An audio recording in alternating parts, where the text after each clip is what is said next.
कबीरधाम जिला के जो पोस्ट मैट्रिक आदिवासी हॉस्टल है, अनुसूचित जनजाति हॉस्टल है, इसमें आप लोगों ने शहीद वीर नारायण जी के बलिदान दिवस में मुझे अतिथि बनाया, इसके लिए आप लोगों का धन्यवाद।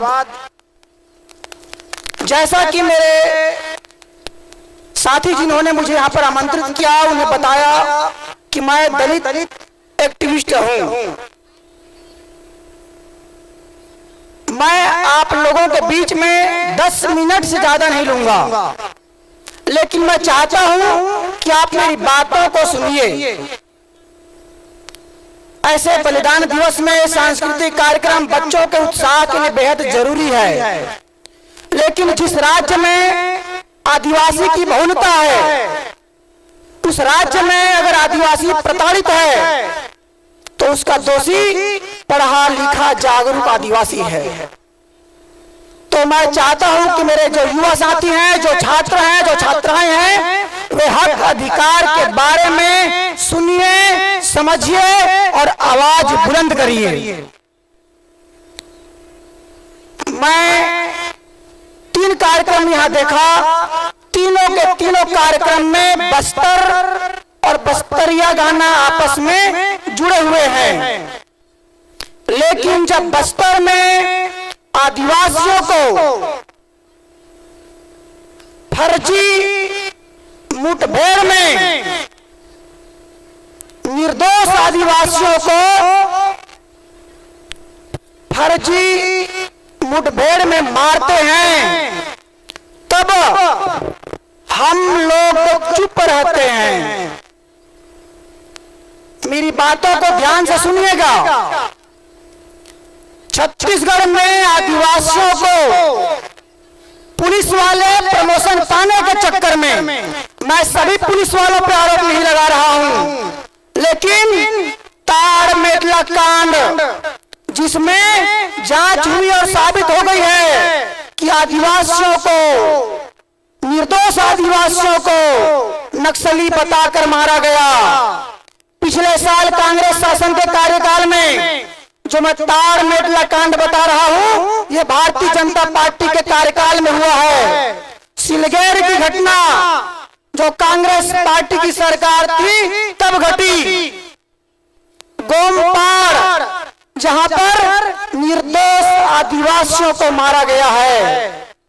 जब छत्तीसगढ़ में आदिवासियों को मारा जाता है, तब पढ़े लिखे आरक्षण का लाभ लेने वाले आदिवासी, शासकीय सुविधाओं का लाभ लेके छात्रावास में पोस्ट ग्रेजुएट पढ़ने वाला आदिवासी कुछ नहीं कर सकते, तो सोशल मीडिया में आवाज उठाना सीख जाइए। आपके समाज के ऊपर होने वाले अन्याय अत्याचार खत्म हो जाएंगे।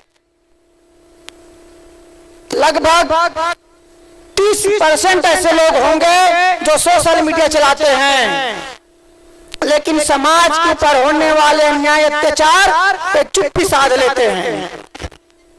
3 मिनट हो गए ना भाई? 10 मिनट हो गए, बता दो।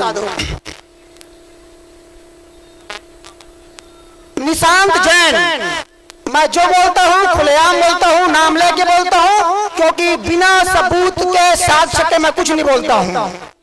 निशांत जैन जो सड़क बनाने का काम करता है, ठेकेदार है। लोरमी विधानसभा का मैं निवासी हूँ। लोरमी क्षेत्र में सबसे ज्यादा प्रधानमंत्री ग्रामीण सड़क योजना वही बनाया है। लैंडमार्क उस कंपनी का नाम है। वो दिल्ली से आया, आज 14 साल में 600 करोड़ रुपए का मालिक है, 6 अरब रुपए का मालिक है। कोरोना काल में मेरा पड़ोसी है, बिलासपुर में रहता हूँ, मेरा पड़ोसी है। एक दिन सुबह सो के उठा, पेपर पढ़ा, कोरोना काल में निशांत जैन गिरफ्तार। आरोप था ये नक्सलियों को हथियार सप्लाई करने का काम करता है। क्या करता है? नक्सलियों को हथियार सप्लाई करने का काम करता है। जब हम उसके इतिहास खंगाले तो पता चला वो आदिवासियों को अपने घर में ड्राइवर रखता है, आदिवासियों को अपने घर में नौकर रखता है, आदिवासियों को अपने घर में चौकीदार रखता है और उन्हीं के नाम पे जमीन खरीदता है, उन्हीं के नाम पे ट्रक खरीदता है, हाईवा खरीदता है, उन्हीं के नाम पे क्रेशर मशीन खरीदा हुआ है। और वो आदिवासी उसके घर में चौकीदार है, ड्राइवर है। लेकिन ऐसे घटनाओं को अंजाम देने वाला आरोपी ठसके के साथ जीवन यापन करता है और उन आदिवासियों के नाम पे आरक्षण लेके विधायक सांसद बनने वाले लोग अपने परिवार के साथ खुश रहते हैं। तीसरा, फर्जी जाति प्रमाण पत्र बनवा के।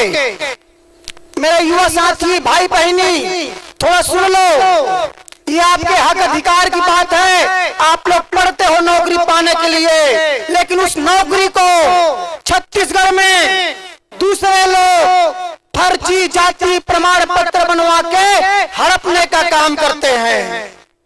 हम लोग खूब चीखे चिल्लाए।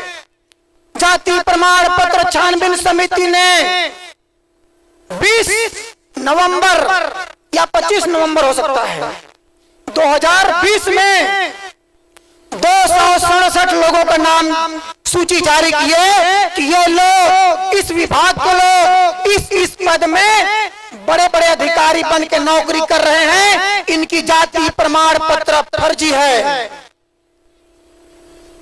1000 लोगों की जांच हुई, उसमें 267 लोग फर्जी नौकरी कर रहे हैं। कांग्रेस की सरकार 3 साल गुजर गई, उन लोगों पे कार्यवाही नहीं हुई।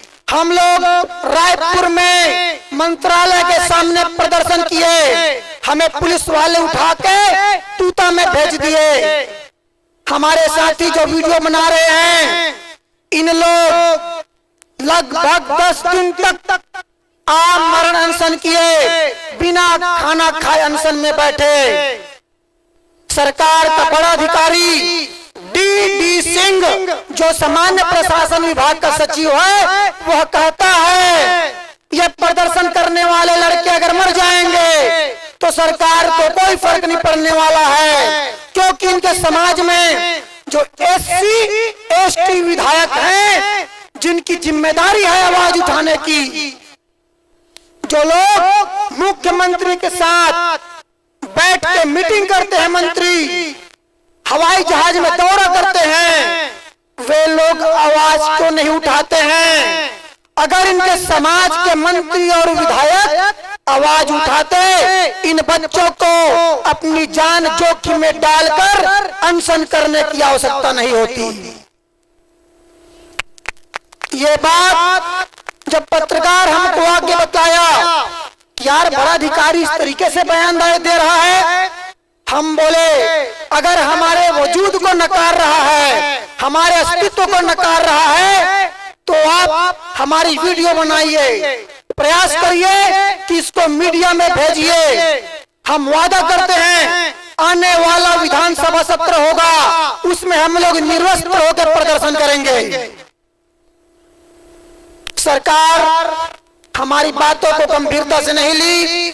18 जुलाई को दिन आया और हम लोग SC ST OBC के हक अधिकार के लिए अनुसूचित जाति के 29 युवा रायपुर में राजधानी में विधानसभा के सामने निर्वस्त्र होकर प्रदर्शन करके भारत देश के इतिहास में पहला नाम दर्ज किए, जिसमें हक अधिकार के लिए हमें निर्वस्त्र होना पड़ा। अफसोस की बात है, हमारे साथ बहुत बेरहमी से मारपीट किया गया, हमें 56 दिन तक जेल में रखा गया, लेकिन आरोपियों की गिरफ्तारी अभी तक नहीं हो पाई है। उनको सेवा से बर्खास्त अभी भी नहीं कर पाए हैं। जब हम अनशन में बैठे थे, लगातार फोन करते थे, बस्तर से फोन करते थे, सर्व आदिवासी समाज के संगठन वाले फोन करते थे, भैया हमारे क्षेत्र में फर्जी नौकरी कर रहे हैं, आदिवासी के नाम पे नौकरी कर रहे हैं, इनके भी नाम से आप लोग आवाज उठाइए। जब हमें गिरफ्तार किए, हमारे फोन को पुलिस वाले फॉर्मेट कर दिए, नंबर अब किसी का नहीं है। कल मैं एक दलित एट्रोसिटी मामले में बालोद गया था, वहां से आ रहा था, एक आदिवासी भाई फोन करके वीडियो फेसबुक में देखा, संपर्क किया। दानी सिंह ठाकुर, मेरे जो जागरूक आदिवासी भाई हैं, वो नाम को नोट कर लें, सूचना का अधिकार लगाएं, ये आपका हक अधिकार। लूटने वाले आरोपी का नाम ले रहा हूं, दानी सिंह ठाकुर, ये गरियाबंद का जिला अध्यक्ष है पटवारी संघ का। ये सामान्य वर्ग का ठाकुर है, लेकिन ये आदिवासी होने का प्रमाण पत्र बनवा के न केवल पटवारी बना है, बल्कि पटवारी संघ का जिला अध्यक्ष है। अब आप लोगों की जिम्मेदारी है, आदिवासी का हित है, आदिवासी का कार्यक्रम है, मंच में बैठे हुए जागरूक लोग हैं, आप पढ़े लिखे साक्षर और शिक्षित लोग हो, आपको भी ये जिम्मेदारी उठाने की आवश्यकता है। साथियों, मैं अपनी बात को अब कंप्लीट करने जा रहा हूं। चाहे आदिवासी बस्तर का हो, चाहे कवर्धा का हो, चाहे रायगढ़ का हो, चाहे जसपुर का हो, चाहे राजनांदगांव का हो, आदिवासी आदिवासी होता है।